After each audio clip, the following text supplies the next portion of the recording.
네, 안녕하십니까. 헬로 에브리온 구텐 탑. 맨날 이렇게 여러분들이 다 집 가고 지금 2학년이니까 여러분이 없겠죠. 그래서 하여튼 2학년 선배들이 집 가고 지금 나 맨날 밤이에요. 근데 맨날 헬로 애프터눈 이지라라고 했어. 우리 지난 시간에 뭐 했냐면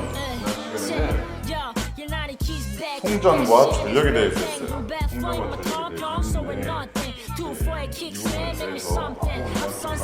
했는데 이 부분에 대해서 공통적으로 싹 훑어보도록 하겠습니다. Spoon for this shit, so I speed flow. 내가 필요해서 I'm here, so 이거 할 때 in the podcast. 자, 첫 번째는 먼저 전적 유도 현상에 대한 실험인데요.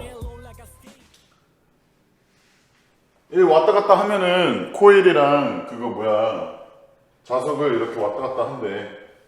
이게 왔다 갔다 하는 거 보이죠? 이렇게 왔다 갔다 하면은 검류계가 뭐 하는 거냐면 이 검류계는 전류가 흘렀을 때 그 방향에 따라서 이쪽 방향 혹은 이 반대 방향으로 이렇게 왔다 갔다 하는 거 이렇게 움직이게 하는 겁니다. 근데 얘를 넣었을 때랑 뺐을 때는 검류계가 각각 반대로 움직여요. 왜냐하면은 그 넣었을 때랑 뺐을 때 생기는 유도 전류의 방향이 다르기 때문이에요. 요거는 알아줘야 하는데 이제 그리고 두 번째로 유도 전류가 셀수록 이 검류계 바늘이 더 이렇게 심하게 왔다 갔다 합니다. 요거 두 개 꼭 알았으면 좋겠어요. 근데 이제 이 방향에 대해서는 선생님이 지난번에 얘기했던 것처럼 물리 원에서 할 거기 때문에 제대로 다루지 않고 넘어가도록 하겠습니다. 궁금한 사람들은 렌치의 법칙 한번 찾아보세요. 그래서 뭐 요거 참고하면 되겠고, 그러니까 우리가 지난번에 얘기했던 것처럼 유도 전류를 세게 하는 방법, 자기장을 더 세게, 그러니까 자석을 더 센 걸 쓰는 거죠. 아니면은 자석이나 코일을 더 빠르게 움직이면 된다 했어요. 서로 간의 거리를, 즉 자기장의 변화율을 더 빠르게 나타내면 된다 했는데, 그렇게 하거나 또 세 번째로 이제 코일을 더 많이 감는다면 이제 이 검류계 바늘이 더 심하게 이렇게 퍽퍽퍽퍽퍽, 원래 이렇게 하던 게 이렇게 퍽퍽퍽 이렇게 되겠죠. 이거 참고하면 되겠고요. 여기 이제 오른쪽에 그림으로 잘 나와 있습니다. 아래는 이제 발전기 원리고요. 자, 그 다음 해보기, 요거 간이 발전기 만들기는 이제 여러분이 뭐 그냥 활동으로 한번 해봐야 되는 건데, 여기가 넘어갑시다. 한번 보면 되겠어요. 그래서 요거 했고, 우리가 그 다음에 그 적용하기 한번 해보기로 했습니다. 적용하기. 학습과제로 선생님이 내줬었는데, 한번 같이 풀어볼게요. 다음 설명하는 에너지는 어떤 에너지가 전하의 이동이나 배열에 의한 에너지이다. 다른 에너지로의 전환이 쉽다. 솔직히 이때 배운 에너지는 전기 에너지밖에 없습니다. 물론 나머지 운동 에너지 이런 것도 나왔지만 메인은 전기 에너지라서 당연히 전기 에너지가 정답이 되겠죠. 하지만 우리가 알아야 될 것은 요 세 가지가 전기 에너지의 특징. 요거 이제 잘 알아야 되겠어요. 두 번째, 전자기 유도 현상에 대한 실험 중 코일의 전자기 유도 전류가 흐르는 경우를 고르세요. 당연히 자석을 코일에 넣고 빼는 것을 반복한다. 맞죠? 기억. 아까 방금도 실험으로 봤어요. 니은, 강한 자석을 코일 안에 가만히 놓아둔다. 가만히 놓아두면은 자기장의 변화가 생기지 않습니다. 그냥 자기장이 쭉 일정해요. 세다는 걸로 일정하겠지. 이게 자기장이 크기가 변해야 유도 전류가 흐르는 겁니다. 그래서 니은은 틀렸어요. 디귿, 자석은 가만히 있고 코일을 자석 주위에서 움직인다. 네. 우리가 지난번에 얘기했던 것처럼 자석을 가만히 놔두고 코일을 움직여도 상관이 없다 했습니다. 상대적 거리 변화이기 때문에 상관이 없어요. 그리고 자석을 코일 안에 넣고 코일을 흔든다. 그러니까 이게 결국은 뭐 발전기 원리죠. 왜냐면은 코일을 흔들면 자석이 그 안에서 왔다 갔다 할 거 아니야? 아니면 자석이 가만히 있더라도 코일이 그 안에서 왔다 갔다 하면서 자기장이 이렇게 된다 뭐 이런 거 아닌가? 난 그렇게 생각하는데. 그러면 뭐 기억 딕은 리을이죠.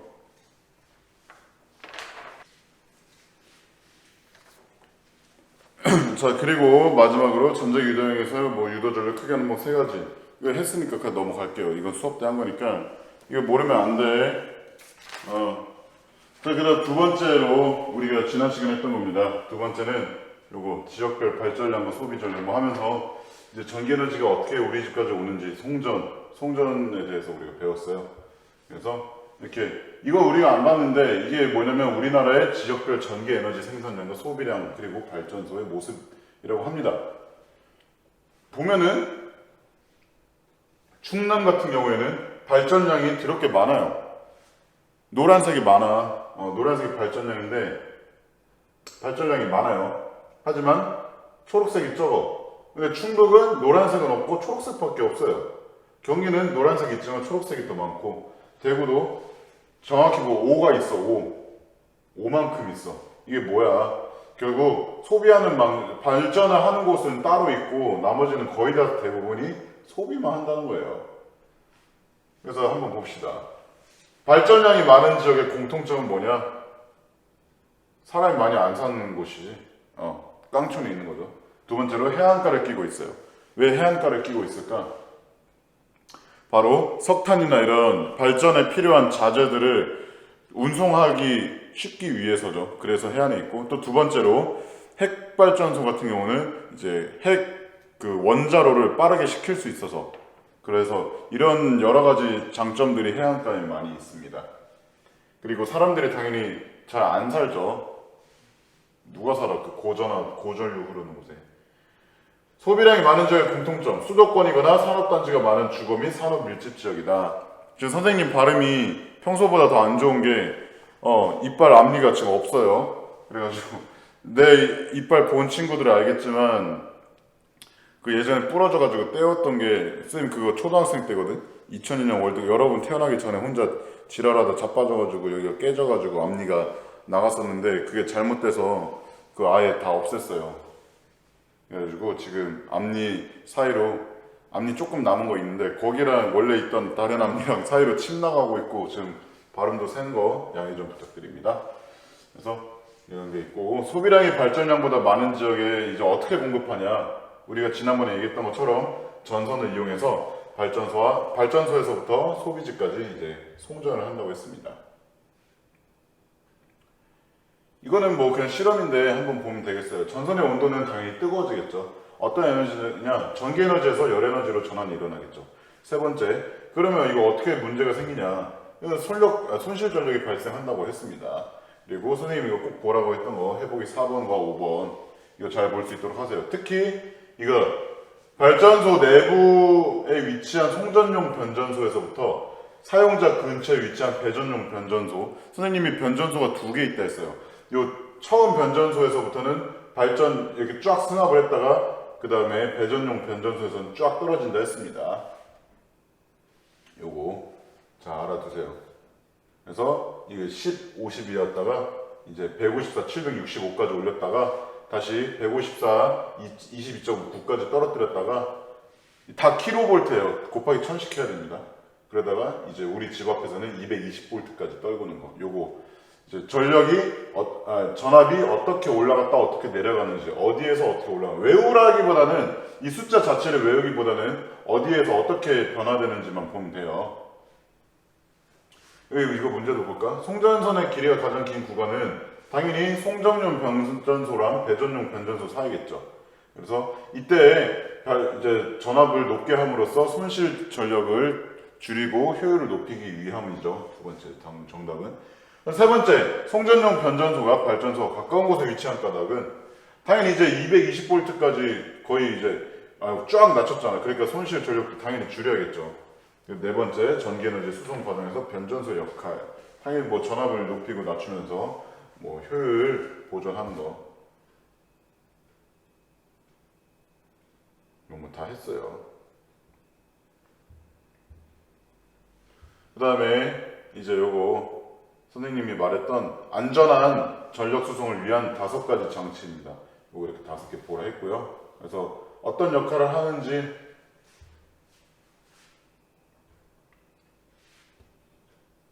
첫 번째 거는 이제 요거는 뭐 자 두세요. 첫 번째 이건 내가 기니까 그냥 내가 이거 다 올려줄게. 어떤 역할 하는지 이건 쌤이 올려줄 테니까 따로 한번 공부를 해보세요. 그리고 이제 적용하기 보기로 했습니다. 적용하기 보면은 이제 송전 전압을 높이는 까닭으로 옳은 것은 하고 나와 있어요. 송전 전압을 높이는 까닭으로 옳은 것은 송전 전류를 높게 해서 전기 에너지를 더 많이 수송할 수 있는 게 뭐야 이거? 아니죠. 두 번째, 송전 전압을 높이면 더 안전하지 않습니다. 송전 전압을 높이면 송전 전류가 떨어져요. 그래서 1번이 아니에요. 3번, 송전선에 손실되는 열 에너지가 증가한다. 열 에너지를 증가하면 즉 다시 말해서 손실을 더 많이 하는 건데 그럴 필요가 없죠. 송전 전류가 작아져서 전력 수송 효율이 증가한다. 이게 답이겠죠. 그리고 다섯 번째, 발전소에서 더 많은 전기 에너지를 생산할 수는 없죠. 그냥 이건 발전소의 효율과 다르니까. 네, 그럼 2번 한번 보도록 하겠습니다. 2번, 다음 중 원거리 전력 수송 과정을 올바르게 나타낸 것은 첫 번째, 당연히 발전소에서 전기를 생산하죠. 그 다음에 송전용 변전을 쏴줍니다. 쏴주는데 이제 이 변전소랑 변전소 사이 여기 이제 아니지 배전용 변전소가 여기 있죠. 미안합니다. 여기 이상한 거 뭐 하나 하고 그다음 배전용 변전소 거쳤다가 주상 변압기 갔다가 그다음 우리 집으로 옵니다. 그러면 정답은 없는데? 여기 없네요. 여러분이 직접 쓰세요. 미안합니다. 쌤이 잘못 만들었네. 쏘리. 자, 그 다음 이제 정리하기 한번 보도록 하겠습니다. 정리하기. 전기에너지의 생산, 전기에너지는 주로 발전소의 발전기에서 만들어진다. 발전기는 회전하는 물체의 뭐를? 바로 운동에너지죠. 운동에너지를 전기에너지로 전환하는 장치이다. 발전기는 코일 내부의 자기장이 변할 때 전류가 흐르는 현상을 이용하는데 이 현상을 뭐라 했죠? 바로 전자기 유도 현상이라고 했습니다. 두 번째로 발전소에서는 주로 뭐나 뭘 이용한대요? 바로 화학에너지나 핵에너지를 이용하여 전기를 만든다. 즉 화석 연료라고 해도 무방합니다. 이 때문에 전기에너지를 사용하는 것은 기후변화나 환경오염과 같은 문제를 일으킬 수 있다. 이렇게 우리가 배웠습니다. 두 번째로는 전기에너지의 수송이에요. 지난 시간에 한 건데요. 전기에너지를 수송할 때에는 송전선을 이용한다. 송전선에 전류가 흐르면 뭐가 발생해요? 바로 열에너지가 발생한다 했습니다. 열에너지가 발생해서 송전 효율이 낮아진다고 했어요. 그래서 송전 효율이 낮아지지 않고 높이려면 어떻게 하면 된다? 바로 전압을 높이면 된다. 송전 전압을 높이는 방법을 쓰고 있다. 그래서 고전압 송전은 전력 수송에 뭐를 높여준다 했죠? 바로 효율을 높여준다 했어요. 하지만 안전하지 않기 때문에 우리는 안전에 유의해야 한다 했어요. 그래서 안전하면서도 효율적인 전력 수송을 위해 다양한 방법이 이용된다 라고 배웠고, 이거는 바로 이거 5개. 이거 5개인데, 얘는 뭐 내부에 퓨즈가 들어있으니까 고압 차단, 특정 이상 고압이 넘어가면 뭐 차단되는 거고, 아래쪽에 저전압 뭐 이것도 뭐 나 모르겠네. 송전탑과 송전선은 이제 얘는 금속이니까 비금속 물체를 이용해서 전압이 이제 전류가 안 통하게 하는 거고, 이것도 이제 전선 사이의 간격을 유지함으로써 합선이 되지 않도록 하는 거죠. 송전탑은 인적이 드문 곳에 설치한다. 사람의 인명 피해가 가지 않게 하기 위함입니다. 그 다음 밑에 거, 수력발전의 원리를 나타낸 것이다. 수력발전은 댐의 상류에 물을 가뒀다가 하류로 떨어뜨려서 터빈을 돌리고 발전기를 작동시키다. 수력발전소의 에너지 전환 과정. 자, 볼까요? 야, 떨어져. 그럼 뭐가 돼요? 운동에너지가 되죠. 운동에너지가 뭘로 바뀌어요? 이 물이 떨어지면서 가지고 있는, 처음에 위치에너지가 전하겠죠. 이 위치에너지가 떨어지면서 운동에너지로 바뀝니다.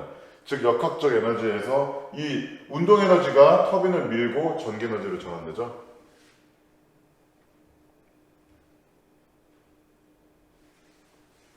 위치 포텐셜 에너지, 위치 에너지. 여러분 뭐라 배웠는지 모르겠네.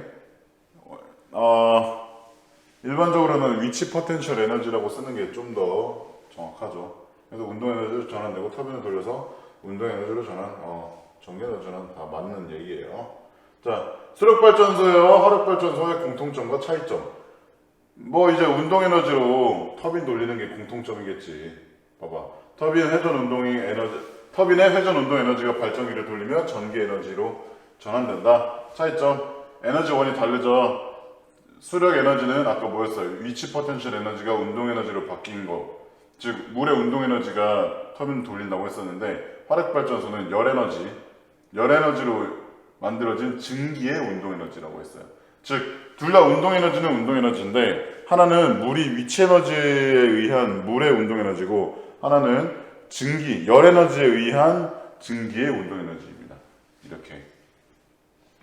그러니까 터빈을 돌리기 전에 그 운동 에너지가 터빈을 돌려서 운동 에너지 이렇게 가는 거예요.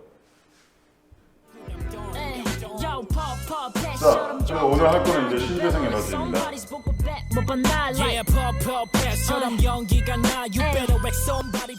그래서 우리가 지난 시간에 전자기 유도 현상과 송전과 전력에 대해서 배웠다고 했습니다. 이 위에는 반사가 돼가지고 선생님이 일부러 선을 그었으니까 요 파란 선 위에는 아무것도 안 써 있어요. 하나 써 있어요. 학습 목표, 태양 에너지의 생성과 전환에 대해서 우리는 배울 것입니다. 이렇게 보면 되고요. 태양 에너지가 일단 뭔지부터 볼 건데, 일단 첫 번째로 태양 에너지의 생성을 보기로 했으니까 생성 한번 봅시다. 태양 에너지의 생성. 태양의 중심부에서는 뭐가 발생한다 했어요? 바로 뭐가 발생하냐면, 이거 우리 지구과학 때 한 거예요. 지구과학 때. 바로 수소 핵융합. 1학기 때 하지 않았나? 여러분 별 1단원 하면서 했던 걸로 알고 있어요. 그래서 태양 중심부에서는 수소 핵융합이 발생한다. 그래서 수소 핵융합이 어떻게 되냐면, 원래 여기 안에 과정이 하나 더 있어요. 이거 선생님이 사이트에 올려줄 텐데 그 사이트에도 잘 나와 있지만, 4개의, 그러니까 수소 원자가 뭐냐면 결국 양성자 하나거든. 이 양성자 하나짜리가 서로 만나요. 양성자 하나가 띡 만나. 그게 뭐가 되냐면, 하나는 양성자가 되는데 결합하면서 하나는 중성자로 바뀝니다. 그래서 수소랑 수소가 하나씩 만나서 중수소가 돼요. 이렇게 두 개가 모이면, 이게 그대로 모이면 합쳐집니다. 그래서 헬륨 원자가 돼요.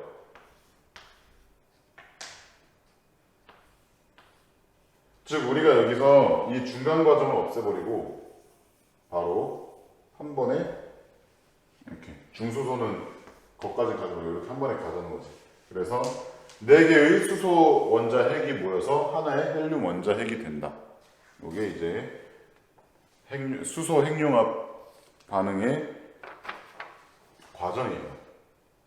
근데 우리는 여기서 하나 알고 가야 돼. 뭐냐면은 이 현상도 중요하지만, 이거 중요한 건 바로 이거 진짜 중요한 거예요. 물리 1에도 나오고, 우리는 이 아인슈타인 하면 꼭 알아야 되는 거예요. 바로 질량 에너지 등가 원리입니다.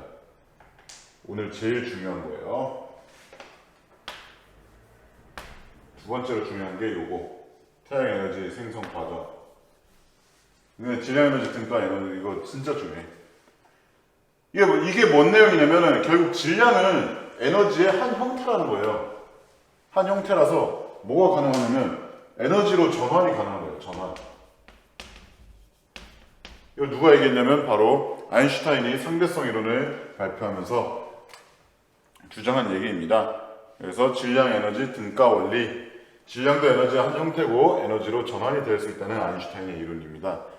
이게 뭐냐면 어떤 특징을 갖고 있냐면 핵반응, 그러니까 핵분열도 되고 우라늄, 우리 그 원자력 발전소에서 하는 핵분열도 됩니다. 핵분열이 됐든 핵융합이 됐든 상관없이 이 둘이 합쳐서 핵반응이라고 하거든요. 이 핵반응을 하게 되면은 질량을 잃어버려요. 질량 손실, 질량 결손이라고도 얘기합니다.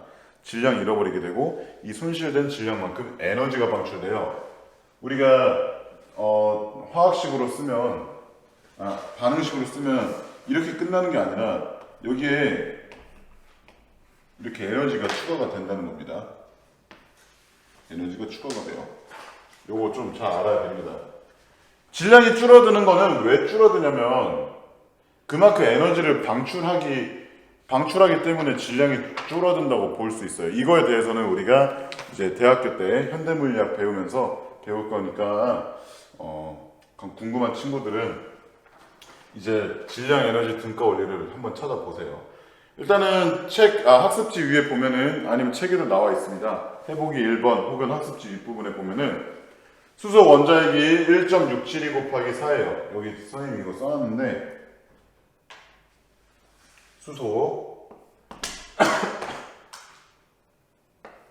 수소가 4개. 이게 뭘로 바뀌어? 바로 헬륨 1개로 바뀐다 했어요. 이거 곱해보니까 6.688이 나와요. 근데 곱하기 10에 마이너스 27제곱킬로미터가 있는데, 이거 뒷부분은 생략을 할게요. 그냥 단순 계산 확인용이에요. 이제 수소 4개 합치니까 6.688만큼 나왔는데 헬륨은 막상 보니까 6.644예요. 즉 다시 말해서 수소 4개 합친 게 헬륨 하나보다 0.044가 더 많습니다. 이만큼 차이가 나는 거예요. 그 얘는 어디로 갔냐는 거야. 즉 0.044 곱하기 10의 마이너스 27제곱 킬로그램은 어디로 갔느냐. 되게 적게도 되게 적어. 어디로 갔을까? 그게 바로 이제 에너지로 갔다는 거예요. 그래서 우리는 이 아인슈타인의 에너지 등가 원리 E는 MC 스퀘어. MC 스퀘어라고 옛날에 그 공부 잘하는 도구 막 이러면서 삐삐삐삐삐삐삐 뽀뽀뽀뽀뽀 삐삐삐 하는 그 장비가 있었어요. 우리 때는 이게 유명해가지고 알지. 90년대생부터 아니 80년대생부터 90년대생까지는 아마 다 할 거예요. 여러분은 모르지롱. 아는 친구 있으면 그 바로 실시간 카톡방에 쌤 저 알아요 해보세요. 누구나 안 하면 보자. 그래서 이 에너지 등가 원리 여튼 중요하다 했고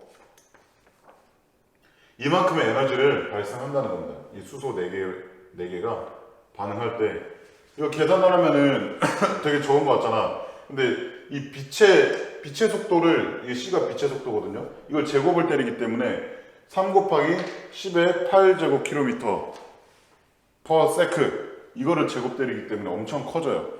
근데 이제 핵 분열을 할 때는 이제 우라늄이 엄청 많고 중성자 연쇄 반응이 엄청 일어나서 반응이 하나만 일어나는 게 아니라 계속 서로가 서로를 때리고 이렇게 쫙 해요. 그래가지고 요만큼의 우라늄으로도 엄청난 크기의 에너지를 만들 수 있다. 이게 이제 핵 발전의 핵 에너지 그거고요. 여기서 이제 핵 융합 태양 속에서 이렇게 된다. 그래서 보면 책에 이렇게 있어요. 수소 핵융합 반응 과정을 한번 설명해보자 돼 있는데 이거 한번 여러분이 직접 적어보세요. 알겠죠? 이미 내가 말로는 다 했어. 핵융합 반응으로 4개의 수소 원자핵으로부터 헬륨 원자핵이 만들어질 때 질량은 어떻게 된다 했어요? 줄어든다 했어요. 어떤 형태로 전환된다 했어요? 바로 에너지로 전환된다 했어요. 시간이 지나면 태양을 구성하는 성분의 비율은 어떻게 변할까? 이제 핵융합이 계속되면 될수록 수소는 점점 떨어지고 헬륨이 점점 많아지겠죠. 그리고 여러분이 지구과학 파트, 즉 그 별 파트에서 배웠던 것처럼 헬륨은 또 철까지 계속 쭉 핵융합을 하게 될 겁니다. 철까지 안 하면은 또 앞에까지 또 다른 게 있죠. 그건 이제 또 그 항성마다 항성이 가지고 있는 질량과 에너지에 따라서 다 핵융합을 어디까지 하는지가 다 나와 있다 했어요.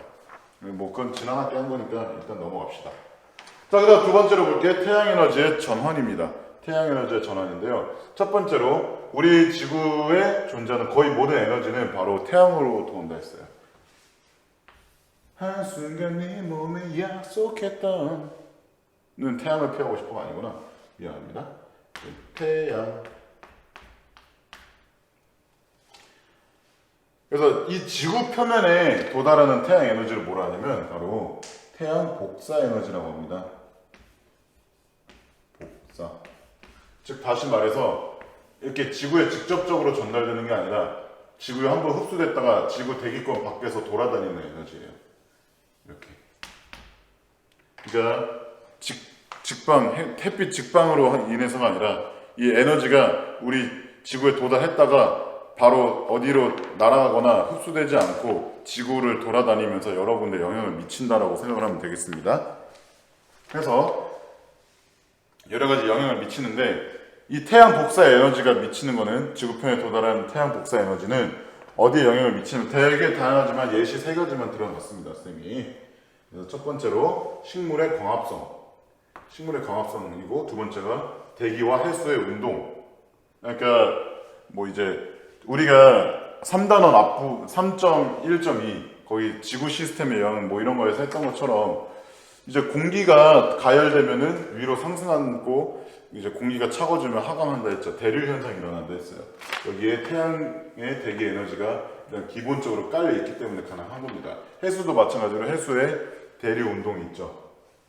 마지막으로 유기물이 이제 죽으면 어떻게 되느냐 이거예요. 이게 어떻게 되냐? 식물의 광합성을 통해서 태양 에너지가 화학 에너지로 전환이 됩니다. 화학 에너지로 전환이 되고요. 두 번째로 대기와 해수는 태양 에너지가 아까 말했던 것처럼 운동 에너지로 전환이 되는 시스템을 가지고 있어요. 세 번째로 유기물은 이제 묻히면 석탄이나 석유, 메탄가스 이런 걸로 이제 변환이 되면서 화석 연료로 사용이 되게 됩니다. 즉 얘도 화학 에너지의 일종이죠. 책에서 이렇게 나와 있네요. 이게 바로 예시인데 우리가 예시가 아닌 것도 알아야 됩니다. 뭐냐면 태양 에너지의 근원이 아닌 거. 첫 번째가 바로 지열 에너지예요. 이거는 뭐냐면 지구 내부에서 우리 지표면 아래에 그 뭐 지구 외핵, 내핵 이런 거 있고 멘틀 대류 현상 뭐 이런 거 배웠어요. 그래서 이 지구 내부에서부터 일어나는 거기 때문에 지열 에너지는 태양과 관련이 없습니다. 두 번째로는 원자력 발전소예요. 우리가 일부러 인위적으로 우라늄을 빵 터뜨리는 것이기 때문에 태양하고도 역시 직접적인 관련이 없습니다. 세 번째는 조수 에너지인데 이건 뭐냐면 밀물과 썰물의 차이를 이용해서 우리가 전력을 생산하는 그런 기술이 있어요. 이런 뭐 굳이 전기를 생산하는 것뿐만 아니라 이때 이 밀물과 썰물의 차이로 인해 에너지가 생기는데 뭐 여러 가지 뭐 전기 생산도 있지만 뭐 밀물과 썰물로 통해서 뭐 다양한 생물체가 어떻게 살아가고 이런 데도 영향을 끼치죠. 이것은 바로 달의 중력의 영향이 있기 때문에 있는 겁니다. 그래서 지열은 지구에 의해서고 원자력 발전소는 인간에 의해서고 인간의 핵 에너지, 조수는 달에 의해서 이렇게 되겠습니다. 그러면 한번 형성평가 풀어볼까요? 한번 풀어봅시다.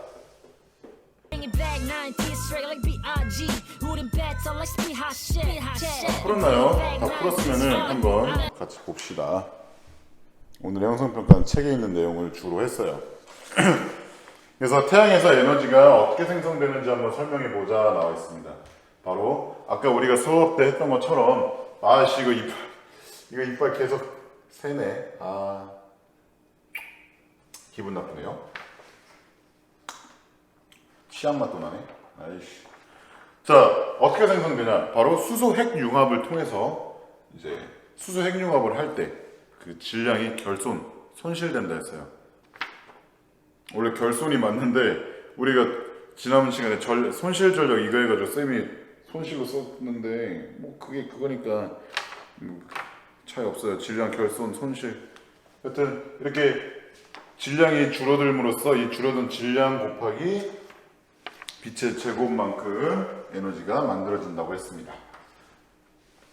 자, 그리고 3번 문제 지구 시스템에서 태양 에너지를 사용하지 않는 에너지 아까 쌤이 우리 같이 했어요. 지열 에너지 그리고 원자력 발전소 핵분열 에너지 그리고 여기 밀물과 썰물에 의한 물의 운동 에너지라 되어 있는데 이게 바로 조수 에너지입니다. 조수. 이거 잘 써놔요. 밀물과 썰물에 의한 물의 운동 에너지가 바로 이렇게 조수라고만 나와 있는데 이렇게 쓰면 되겠죠. 그 다음에 2번은 요거 이제 괄호 한번 채워보라는 거였어요. 자, 이거 뭐겠어요? 태양 에너지죠. 태양 에너지가 이제 뭘로 한번 볼까? 자, 태양 그리고 이게 이제 빛 에너지겠죠. 빛으로 바뀌니까. 그럼 바람은 이제 무슨 에너지야? 운동 에너지 아니면 풍력 에너지인데 풍력 에너지는 말이 이상했죠? 운동 에너지. 그래서 풍력 발전, 이 바람의 운동 에너지가 풍력 발전을 일으키고, 그다음 물의 증발과 구름 생성, 이것도 운동 에너지로. 뭐야 이거? 위치 에너지. 역학적 에너지라는 건 똑같은데 증발하고 구름이 생성되면 위로 떠오르니까 이 떠오르는 과정에서 운동 에너지라고 볼 수 있고 떠올라서 높이 있기 때문에 이제 떨어질 준비를 하고 있는 위치 에너지라고 봐도 돼요. 책에서는 위치 에너지라고 나와 있는데 선생님은 운동 에너지라고 해도 뭐 맞다고 생각을 합니다. 강수는 운동이겠죠. 아마 내가 봤을 때 올라가니까 위치 에너지라고 하는 것 같은데 내가 봤을 때 이거 정리한 사람은 물리를 제대로 공부하지 않았거나 물리를 공부한 지 오래된 사람 같아요. 엄밀하지가 못해. 물리를 하려면 원래 쌤이 맨날 대충 해도 항상 필요할 때는 엄밀하게 다가갑니다. 엄밀해야 돼. 위치 에너지도 되고 운동 에너지도 돼요. 광합성 뭐야? 아까 화학 에너지를 했죠. 그래서 유기물이 묻히면 화석 연료가 된다. 이런 것도 했었고. 그래서 이게 우리가 전기 에너지로 쓰는 거죠. 전기 에너지.